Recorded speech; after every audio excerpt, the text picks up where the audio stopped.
నామానికి స్తోత్రములు. మన రక్షకుడును ప్రభువును అయిన యేసుక్రీస్తు పరిశుద్ధ నామంలో మార్నింగ్ మెడిటేషన్కి మిమ్మల్ని అందరినీ కూడా ఉదయకాలం అందే ఆహ్వానిస్తూ ఉన్నాను. ఉదయకాలం అందు దేవుని యొక్క కృపా వార్తను మనందరం కూడా ధ్యానం చేయడానికి వినడానికి దేవుడు మన ఎడల ఎంతో దయ చూపిస్తున్నారు. అందును బట్టి దేవునికి కోటాను కోట్ల వందనాలు చెల్లించాల్సి ఉంది. ఎలా ఉన్నారు? దేవుని యొక్క కృపను బట్టి అందరూ కూడా ఆత్మీయంగా ఎదుగుచున్న స్థితిలో ఉన్నారని నమ్ముచున్నాము. కొత్త సంవత్సరం వచ్చినప్పుడు కొత్త డిసిషన్స్ అనేకములు తీసుకుంటూ ఉంటాం. అయితే ఆ చేసుకున్న రెజల్యూషన్స్ని మనం ఎంతవరకు పాటించగలుగుతున్నాము అనేది దినదినము కూడా మనం పరిశీలన చేసుకుంటూ ఉండాలి.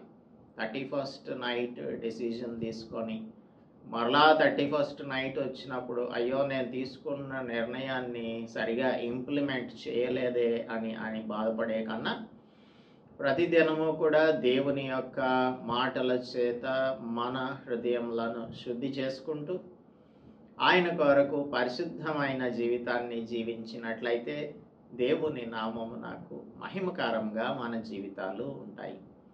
అందుకోసమే దేవుడు మనలను పిలుచుకున్నారు. ఆయన యందు భయభక్తులు కలిగిన వారికి ఆయన తన యొక్క కృపను అనుగ్రహించి పరిశుద్ధాత్మ సహాయంతో ప్రతిదినము కూడా ఎదిగే వారంగా ఉండటానికి ఆయన సహాయము చేస్తారు. ఈరోజు వాక్య ధ్యానంలోనికి వెళ్ళడానికి ముందుగా ప్రార్థించుకుందాం. పరిశుద్ధుడా, మా ప్రియ ప్రభువా, మా రక్షక, ఈ ఉదయకాలం అందు మా ప్రియులందరూ మేము కలిసి మీ సన్నిధిలోనికి వచ్చి ఉన్నాం. ప్రభువా, ప్రతిదినము కూడా మీరు మాతో మాట్లాడుచున్న విధానమును బట్టి స్తుతులు చెల్లిస్తూ అనేకమైన మర్మములను మాకు తెలియజేస్తూ ఉన్నారు.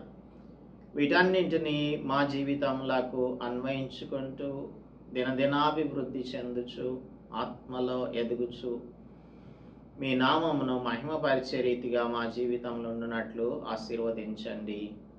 ఏ విషయాలలో మేము పొరపాట్లు చేస్తున్నామో, ఏ విషయాలలో వెనకంజ వేస్తున్నామో, ఏ విషయాలలో కాంప్రమైజ్ అవుతున్నామో వాటన్నింటినీ మాకు బయలుపరచండి. మా హృదయములు మమ్మల్ని మోసం చేసే హృదయములు ప్రభువా, ఘోరమైన వ్యాధి కలిగిన హృదయములు అయితే తండ్రి, మీరు మాలో ఉన్నట్లయితే ఆ మాలో నుంచి వచ్చేటువంటి దురాలోచనలు కానీ ఇంకేదైనప్పటికీ కూడా వాటిని మీరు కంట్రోల్ చేసి పరిశుద్ధాత్మ సహాయంతో మేము మీ మార్గంలో నడిచేలాగా కృప చూపిస్తున్నందుకు వందనాలు చెల్లిస్తూ ఈరోజు కూడా మీరు మాతో మాట్లాడవలసిందిగా కోరుతూ క్రీస్తు యేసు పరిశుద్ధ నామంలో ప్రార్థిస్తున్నాం తండ్రి, ఆమేన్. దేవుని వాక్యాన్ని చదువుతున్నప్పుడు వింటున్నప్పుడు బోర్గా ఎవరైనా ఫీల్ అవుతున్నారు అంటే దాని యొక్క అర్థం ఏంటి అంటే పరిశుద్ధాత్మని యొక్క మాటలు మన చెవిన పడడం లేదు. అందుకే సంఘంలకు ఆత్మ చెప్పుచున్న మాట చెవులు గలవాడు వినుగాక అని ప్రకటన గ్రంథంలో ఆ 7 ఎపిసిల్స్ని రాసినప్పుడు సంఘపు దూతలకు దేవుడు సెలవిస్తూ ఉన్నాడు. మనకి బోర్ కొడుతుంది అంటే we are not enjoying the word of God. దేవుని యొక్క మాటను ఎంజాయ్ చేయలేకపోతే మన జీవితాలు చప్పని జీవితాలుగా ఉంటాయి, టేస్ట్లెస్ లైఫ్స్ లాగా ఉంటాయి. So if we want to add taste to our spiritual lives, we must taste and see that the Lord is good. మన నోటికి ఇది మధురంగా తేనె వలె, జుంటి తేనె ధారుల వలె ఉంటుంది అని దావీదు చెప్తున్నాడే, అలాగ మనకు ఉండడం లేదు అంటే ఏదో లోపం మనలో ఉన్నట్టుగానే. కనుక దానిని మనం పరిశీలన చేసుకొని దేవుని పాదముల యొద్దకు తీసుకొని రావాలి. దేవుని యొక్క సహాయమును మనం పొందుకొని ఆయన మార్గములలో నడవడానికి కంటిన్యూ చేస్తూ ఉండాలి. ఇప్పుడు మనం ఈ టాబర్నకల్ యొక్క కన్స్ట్రక్షన్, దానికి సంబంధించిన ఇన్స్ట్రక్షన్స్ని మోషేకు దేవుడు ఇస్తున్న విషయాలను ధ్యానం చేస్తూ ఉన్నాము. ఇందులో ఉన్న సింబాలిజమ్స్ అన్నింటినీ కూడా మనం చూస్తూ ఉన్నాం. నిన్నటి దినమందు మనం if we are struggling in the bondage of sin, పాపం యొక్క దాస్యంలో మనం జీవిస్తున్నప్పుడు మనకు దేవుడు తన కుమారుడైన యేసుక్రీస్తు ప్రభు రక్తం ద్వారా విడుదలను అనుగ్రహించారు. It doesn't mean that you and I will not sin. కానీ మనకున్న పాపపు స్వభావమును బట్టి మనం పాపం చేస్తూ ఉంటాం. అయితే ప్రతి పాపం నుంచి మనలను విడుదల చేయడానికి యేసుక్రీస్తు ప్రభు రక్తం ఎల్లప్పుడూ కూడా సిద్ధంగా ఉంటుంది. అందుకనే ఆయన యేసుక్రీస్తు ప్రభు యొక్క కంప్లీట్ రెవల్యూషన్ని, ఫ్రీడమ్ని, కంప్లీట్ గ్రేస్ని మనకు అనుగ్రహించడానికే మరి ఆయన యొక్క ఆలోచన, ఆయన యొక్క ప్రణాళిక. అందునిమిత్తమే యేసు ప్రభువు వెళ్ళిపోయిన తర్వాత పరిశుద్ధాత్మని పంపించారు. ఆ పరిశుద్ధాత్ముడు మనలో నివాసం చేస్తూ మనకు అన్ని విషయాలను బోధిస్తూ మనం ట్రాన్స్ఫర్మేషన్లోనికి వెళ్ళడానికి are we will be sanctified every day, ప్రతిదినము కూడా శుద్ధీకరణ పొందినటువంటి వారంగా we will look unto Christ Jesus for the cleansing with the help of the Holy Spirit. ఇప్పుడు మనం 26వ అధ్యాయంలో 2వ భాగమును ధ్యానం చేస్తున్నాం. మొట్టమొదటి ధ్యానం ఏంటంటే, పరివర్తన చెందిన విశ్వాసి తన మహిమ కొరకు కాకుండా దేవుని మహిమ కొరకు సమస్తము చేస్తాడు, ఆయన కొరకే జీవిస్తారు అనేది మొదటి 6 వచనాలు చెప్తూ ఉన్నాయి. 7వ వచనం నుంచి 13వ వచనం వరకు ఈ పరివర్తన చెందిన విశ్వాసి ప్రతిసారి కూడా యేసుక్రీస్తు ప్రభు వైపు చూస్తూ ఉంటాడు. ఎందుకు? For the cleansing of the sins, పరిశుద్ధంగా జీవించటం కోసం. మనకి ఏదైతే పాపం మలినం అంటుతుందో ఆ మలినాన్ని యేసు ప్రభు రక్తంలో ప్రతిదినము ప్రతిసారి కడుక్కొని విడుదల పొందడానికి. ఇక్కడ 7వ వచనంలో మనం చూసినట్టయితే 26:7 నిర్గమకాండం గ్రంథం 26:7వ వచనం చదువుతున్నాను. మరియు మందిరము పైని గుడారముగా మేక వెండ్రుకలతో తెరలు చేయవలెను, 11 తెరలను చేయవలెను. So today we are going to see what is the symbolism in the goat's hair. Goat అనేది it's a symbol of deception and evil. మోసానికి, చెడుకి సాదృశ్యంగా ఉంటుంది ఇది. అయితే దీనితో మేక వెంట్రుకలతో తెరలు చేయాలని, 11 తెరలను చేయాలని ఎందుకు చెప్పారు దేవుడు అంటే, ఇది ఈ గోట్ స్కిన్స్ నుంచి, అనగా గోట్ స్కిన్తో చేసింది లేదంటే గోట్ హెయిర్తో చేసినటువంటి తెరలు పాపమునకు సాదృశ్యం.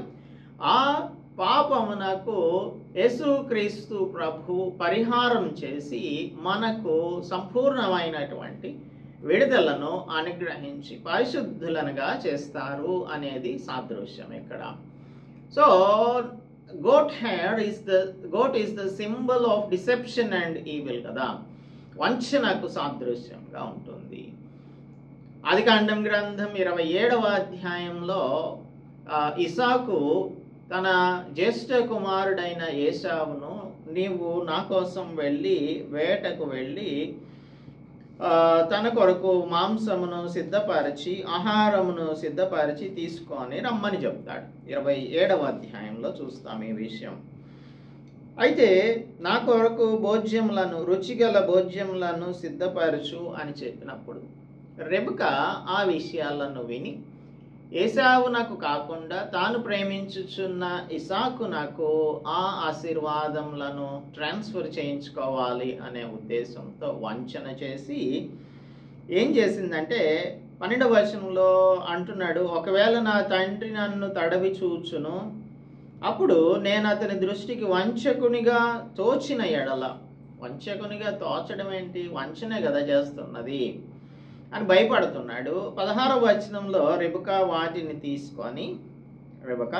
తీసుకొని చిన్న కుమారుడకు యాకోబు నాకు తొడిగించి, అనగా ఏశావు సొగసైన వస్త్రాలని తొడిగించి ఆ మేక పిల్లల చర్మములతో అతని చేతులను అతని మెడ మీద నునుపు భాగమును కప్పి అని రాయబడి ఉంది. భోజనాలు తయారు చేసింది. మేక పిల్ల చర్మములతో అతని చేతులను అతని మెడ మీద నునుపు భాగమును కప్పి ఐజాక్ని మోసం చేసింది.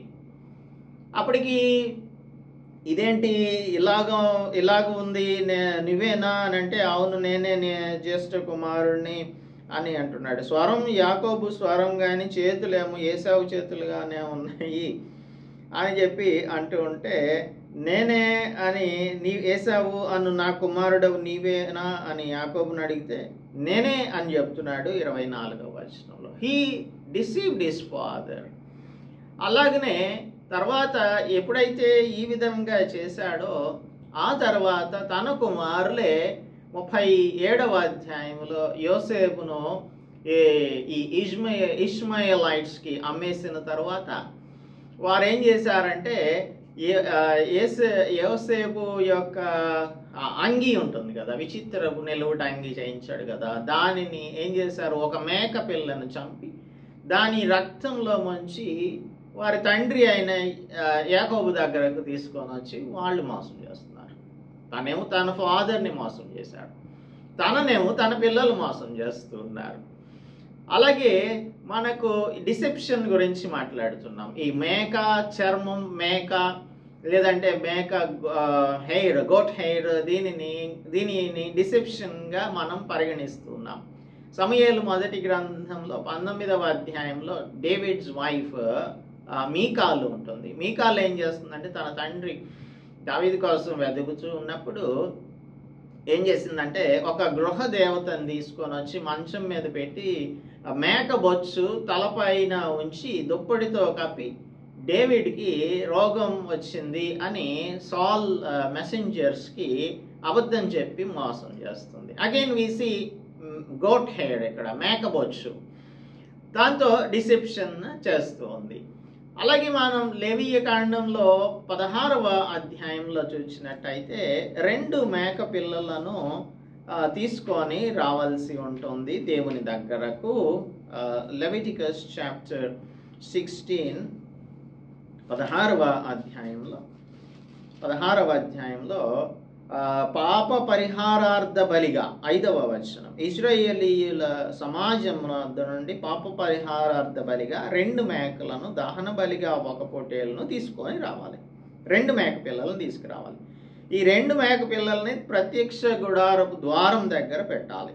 దానికి చీట్లు వేయాలి. యెహోవా పేరిట 1 చీటి, విడిచిపెట్టే మేక అనే దాని పేరిట 1 చీటి, 2 మేకలు పేర్ల మీద చీట్లు వేయాలి. ఏ మేక మీద యెహోవా పేరిట చీటి పడుతుందో దానిని అహరోను తీసుకొని పాప పరిహారార్థ బలిగా అర్పించాలి. ఏ మేక మీద విడిచిపెట్టుట అనే చీటి పడుతుందో దాని వలన ప్రాయశ్చిత్తం కలుగునట్లు దానిని అరణ్యంలో విడిచిపెట్టుటకై యెహోవా సన్నిధిని దానిని ప్రాణంతో ఉంచాలి. 21వ వచనం, అప్పుడు అహరోను సజీవమైన ఆ మేక తల మీద తన 2 చేతులుంచి ఇశ్రాయేలీయుల పాపములన్నీ, అనగా వారి దోషములన్నీ, వారి అతిక్రమములన్నీ దాని మీద ఒప్పుకొని ఆ మేక తల మీద వాటిని మోపి తగిన మనుష్యుని చేత అరణ్యంలోనికి దానిని పంపించేయాలి. ఆ మేక వారి దోషములన్నిటినీ ఎడారి దేశమునకు భరించి పోవును. అతడు అరణ్యంలో ఆ మేకను విడిచిపెట్టాలి అని ఒక సింబాలిజంని ఇక్కడ చెప్తూ ఉన్నాడు.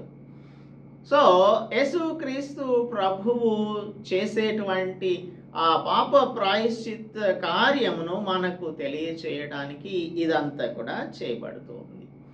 దేవుడు తన మీద యేసుక్రీస్తు ప్రభువు మీద మన పాప భారం అంతా పెట్టాడు అని ఐజయా 53 మనకు తెలియజేస్తుంది. సో ఈ విధంగా 11 గోట్ స్కిన్స్ 11 తెరలు చేయాలి అని చెప్పాడు కదా. సో మేక అంటే డిసెప్షన్. రెండవది 11 అనే మాట యొక్క అర్థాన్ని మనం చూస్తున్నాం. 11 అనే మాటకు అర్థం 11 తెరలను చేయాలి. 11 అనేది it is it is a symbol of chaos. It is a symbol of chaos. మనం ద్వితీయోపదేశకాండం 1వ అధ్యాయం 2వ వచనం కనుక చూసినట్టయితే, 1వ అధ్యాయం 2వ వచనంలో ఇశ్రాయేలీయులు షెయీరు మన్నెపు మార్గము నుండి, హోరేబు నుండి షెయీరు మన్నెపు మార్గంగా కాదేష్ బెర్నియా వరకు 11 దినముల ప్రయాణం చేశారు. అంటే ఈ అస్తవ్యస్తమైనటువంటి పరిస్థితికి సాదృశ్యంగా 11 ఉంటుంది. కనుక ఈ 11 దినముల యొక్క ప్రయాణాన్ని చేశారు అనేది మనం ఇక్కడ చదువుకుంటున్నాం. So 11 is the symbol of chaos. when a man is in sin, ఒక వ్యక్తి పాపంలో ఉన్నప్పుడు తన జీవితం అంతా కూడా అస్తవ్యస్తంగా ఉంటుంది, అగాధంగా ఉంటుంది, తనకు దారి తెన్ను తెలియకుండా ఉంటాడు అనేది మనకు 11 అనేది అర్థం వస్తుంది, లేదంటే మనకు తెలియజేస్తుంది సాదృశ్యంగా. అలాగే యూదా ఇస్కరియోతు యేసు ప్రభువుని మోసగించి అప్పగించిన తర్వాత 11 మంది శిష్యులను విడిచిపెట్టి, అనగా 12 మంది కదా, అందులో ఒకడు వెళ్ళిపోయాడు. 11 మంది శిష్యులను విడిచిపెట్టి వెళ్ళిపోయినప్పుడు తన జీవితం అంతా కూడా అస్తవ్యస్తం అయిపోయింది. అలాగే మనకు 11 సార్లు ఈ దేవుడు గోట్ సాక్రిఫైసెస్ని ఇవ్వాలి అనే విషయాన్ని మనకు పరిశుద్ధ గ్రంథంలో వ్రాయించాడు 11 సార్లు. We can see it in the book of Leviticus. ఇప్పుడు మనం ఒకటి చదువుకున్నాం కదా, ఈ గోట్ని గురించినటువంటి సాక్రిఫైస్, సిన్ ఆఫరింగ్, ఇది పాప ప్రాయశ్చిత్త బలి. సో మన యొక్క పాపములన్నింటినీ కూడా యేసు క్రీస్తు ప్రభువు మీద దేవుడు మోపాడు అనేది 53వ అధ్యాయం యెషయా గ్రంథం చెప్తుంది. అలాగే కొరింథీయులకు రాసిన 2వ పత్రిక 5వ అధ్యాయం 21వ వచనం చెప్తుంది. 5:21 చెప్పేది, ఎందుకనగా మనం ఆయన యందు దేవుని నీతి అగునట్లు పాపమెరుగని ఆయనను మన కోసం పాపంగా చేసెను. యేసు క్రీస్తు ప్రభువును ఆయన మన కోసం పాపంగా చేశారు అనేది ఇప్పుడు మనం 16వ అధ్యాయం లేవియ కాండంలో ఆ మేకను విడిచిపెట్టేశాడే, అలాగా యేసు క్రీస్తు ప్రభువు he will carry away all our sins in to the desert. వెళ్ళిపోయింది కదా, దాన్ని తీసుకెళ్లి అరణ్యంలో విడిచిపెట్టేశారు. అది సాదృశ్యం. Now, when we accept Christ Jesus, all our sins will be cleansed by the blood of Christ Jesus, because he has taken over all our sins upon him. మన పాపముల నిమిత్తం ఆయన మన కోసం పాపంగా చేయబడ్డాడు అని తెలియచేసేటువంటిదే ఈ 11 అనే సంఖ్య. కనుక మనందరం కూడా ఒకనొక దినాన్న యేసు క్రీస్తు ప్రభు వస్తాడు. ఆ గ్రేట్ జడ్జ్మెంట్ జరిగినప్పుడు మత్తయి సువార్త 25వ అధ్యాయంలో యేసు ప్రభు చెప్తాడు, on the day of judgment Jesus will separate the goats from the lambs. కనుక ఈ మేకలను గొర్రెలను వేరు చేసేటువంటి దినం ఒకటి రాబోతుంది. అప్పుడు గొర్రెలేమో దేవుని యొక్క బిడ్డలు, అనగా బిలీవర్స్, వారికి దేవుడు వారి కోసం ఏర్పాటు చేసినటువంటి, అంటే మన కోసం ఏర్పాటు చేసినటువంటి, if we are believers and if we are living like believers, if we are following the word of God, then we will go to the place designated for us, that is heaven. పరలోక రాజ్యానికి చేరుతాము. So this is the second point. A transformed believer, ఒక పరివర్తన చెందినటువంటి విశ్వాసి ఎప్పుడు కూడా దృష్టిని యేసు ప్రభువు పైన సారించి పాప క్షమాపణ నిమిత్తం ప్రతిసారి కూడా ఆయన దగ్గరకే వెళ్ళేవానిగా ఉంటాడు. మనం అనుకోవచ్చు, మేము పాపం చేశామా అని అంటే ఖచ్చితంగా పాపం చేస్తాము. మనము ఆ పాపమును ప్రతిసారి కూడా దేవుని దగ్గర ఒప్పుకోవాల్సి ఉంటుంది. though we are made saints, మనల్ని పరిశుద్ధులుగా చేసినప్పటికీ కూడా పాపం లేదు అని మనం గనక చెప్పుకుంటున్నట్టయితే, జాన్ చెప్తున్నట్టు మనలను మనమే మోసపుచ్చుకుంటున్నాం.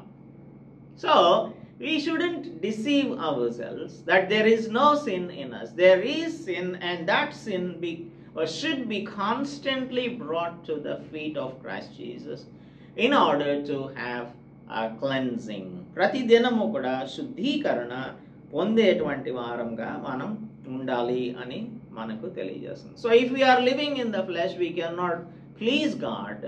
శరీరానుసారంగా మనం శరీర స్వభావం కలిగిన వారంగా జీవిస్తే దేవుణ్ణి సంతోషపరచనేరరు అని రోమన్స్ చాప్టర్ 8 మనకు తెలియజేస్తుంది. తర్వాత మూడవది మనం చూసే దానికంటే ముందుగా ఇక్కడ 8వ వచనం చదువుతున్నాను. ప్రతి తెర పొడుగు 30 మూరలు, వెడల్పు 4 మూరలు, 11 తెరల కొలత ఒక్కటే అని ఇక్కడ క్లారిటీ ఇస్తున్నాడు. ప్రతి తెర పొడుగు 30 మూరలు, వెడల్పు 4 మూరలు, 11 తెరల కొలత ఒకటే. 5 తెరలను ఒకటిగాను 6 తెరలను ఒకటిగాను ఒకదానికొకటి కూర్చాలి. 6వ తెరను గుడారపు ఎదుటి భాగమున ఉంచాలి.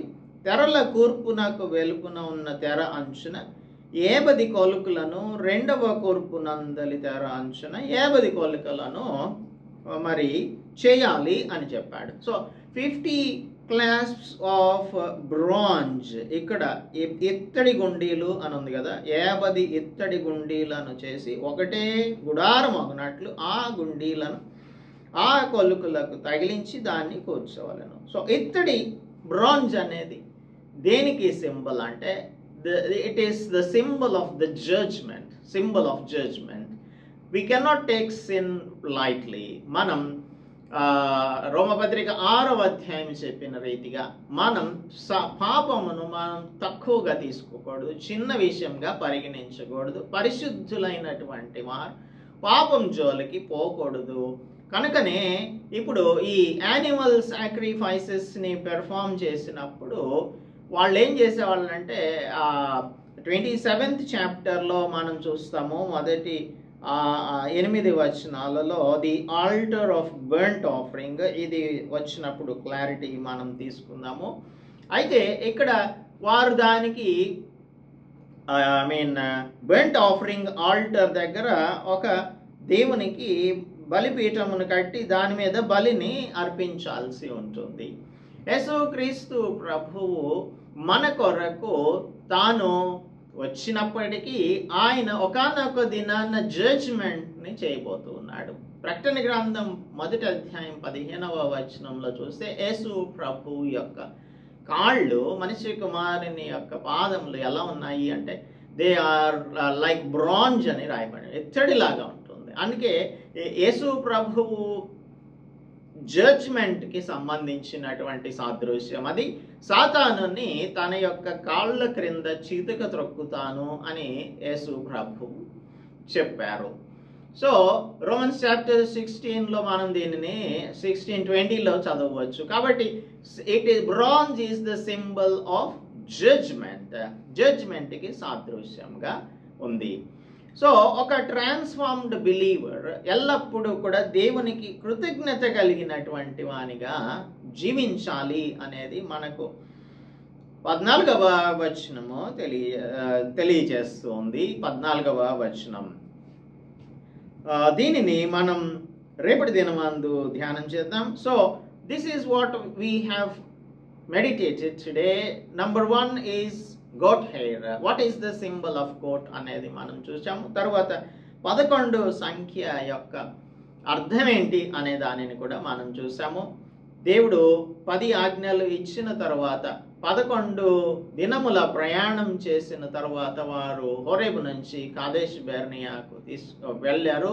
అయితే వాళ్ళందరూ కూడా ఆ మధ్యలో ఖేయాటిక్ కండిషన్లో వారు ఉంటూ ఉన్నారు. దే ప్రామిస్డ్ ల్యాండ్ యొక్క ప్రామిస్డ్ ల్యాండ్ దగ్గరకు వెళ్ళారు అనేది ఇక్కడ మనం చూస్తున్నాం. ఇన్వేషన్ చేయబోతూ ఉన్నారు. సో ఈ 11 దినముల యొక్క ప్రయాణం అనేది అంతా కూడా ఖేయాటిక్గా సాగుతుంది వారికి. ఆ తర్వాత ఇస్కరియోతు యూదా 11 మంది శిష్యులను విడిచిపెట్టేసినప్పుడు తన యొక్క జీవితం అంతా కూడా అగాధంగాను అస్తవ్యస్తంగాను మారింది అనేది మనము ధ్యానం చేశాము. కనుక మనం ఎప్పుడైనా సరే దేవుని మీద ఆధారపడి జీవించినట్లయితే మన యొక్క జీవితాలు దేవుడు తన యొక్క డిజైన్ ప్రకారంగా మనలను జీవించేలాగా కృప చూపిస్తారు. అలా కాకుండా మనం if we follow the deeds of the flesh, ఇహలోక సంబంధమైన శరీర సంబంధమైనటువంటి క్రియలను చేసేటువంటి వారంగా ఉన్నట్టయితే దేవుణ్ణి సంతోషపెట్టే వారంగా ఉంటాం. కానీ మనం దేవుని యొక్క బిడ్డలంగా ఎల్లప్పుడూ దేవుని సంతోషపెట్టే వారంగా ఉండాలి అనేది ఈరోజు దేవుని యొక్క వాక్యం మనకు తెలియజేస్తుంది. రేపటి దినమందు దేవుడు మన కొరకు పే చేశారే, ఆయన పే చేసినటువంటి, ఆయన చెల్లించిన వెల, మన పాప క్షమాపణ నిమిత్తం యేసు ప్రభు చేసిన లేదంటే చెల్లించిన ఆ వెలకు మనం ఎల్లప్పుడూ కూడా గ్రాటిట్యూడ్ కలిగి జీవించాలి, కృతజ్ఞత కలిగిన వారంగా జీవించాలి అనేది. ఇంకా మిగిలినటువంటి విషయాలను రేపటి దినమందు ధ్యానం చేద్దాం, ప్రార్థించుకుందాం. పరిశుద్ధుడా, మా ప్రియ ప్రభువా, మా రక్షక, మా కొరకు మీ కుమారుడైన యేసుక్రీస్తు ప్రభు, పాపం ఎరుగని యేసుక్రీస్తు ప్రభు పాపంగా చేయబడ్డారు. దాని యొక్క సాదృశ్యమే ఇక్కడ గోట్ హెయిర్తో టెంట్కి కవరింగ్స్ చేయాలని తెలియపరుస్తూ ఉన్నారు. పాపం వలన అస్తవ్యస్తమైన మా జీవితములను సరిచేయడానికి, బాగు చేయడానికి, పరిశుద్ధులుగా చేయడానికి మీ కుమారుడు తన రక్తమును చిందించడానికి సాదృశ్యంగా వస్తున్నారు అనే దానిని తెలియపరుస్తూ ఈ టెంట్ యొక్క కవరింగ్స్ని చేయమని చెప్పారు. 11 తెరలను చేయమని చెప్పారు. ఎందుకంటే కెయాటిక్ కండిషన్లో ఉన్న మమ్ములను మీరు సరిచేసేటువంటి క్రీస్తు ప్రభువుని పంపిస్తున్నారు అని. యేసు క్రీస్తు ప్రభు నందున్న ఎడల నూతన సృష్టి అని, if somebody is in Christ Jesus there is no condemnation అని రోమన్స్ చాప్టర్ 8:1 చెప్తూ ఉన్నారు. కనుక నాయన, ఏ శిక్షా విధి మేము లేకుండా, మాలో ఎటువంటి అపవిత్రత లేకుండా మమ్మల్ని క్లెన్స్ చేసే పరిశుద్ధుడైన యేసు క్రీస్తు రక్తమును బట్టి మీ వద్దకు మేము ఎల్లప్పుడూ వచ్చే వారంగా ఉండున్నట్లు కృప చూపించమని, మాలో పాపం లేదని మమ్మల్ని మేము మోసపరుచుకొనకుండా నీతిమంతుడైన యేసు క్రీస్తు ప్రభు మాకు ఉత్తరవాదిగా ఉన్నాడు, ఆయన మా పాపంలకు శాంతికరమై ఉన్నాడు అని నమ్మి మీ సన్నిధికి ఎల్లవేళలా వచ్చి మమ్మల్ని పరిశుద్ధులుగా చేసుకున్నటకు కృప చూపించమని క్రీస్తు యేసు పరిశుద్ధ నామంలో ప్రార్థిస్తున్నాం తండ్రి, ఆమేన్. దేవుని నామానికి స్తోత్రం. అందరికీ కూడా వందనాలు. If we want to please people or if we live according to the flesh, we can not please God. దేవుని మనం సంతోషపెట్టలేం. దేవుని మనం సంతోషపెట్టాలి అంటే ఎల్లప్పుడూ కూడా యేసు వైపు చూచుచు మన జీవితంలో ఆయన చేసే ట్రాన్స్ఫర్మేషన్ ప్రక్రియకు ఎల్లప్పుడూ కూడా ఒప్పుకునే వారంగా ఉండాలి అని దైవ వాక్యం మనలను హెచ్చరిస్తుంది. అలాగ జీవించినట్లు దేవుడు మనందరికీ కూడా సహాయం చేయనుగాక. ఆమేన్.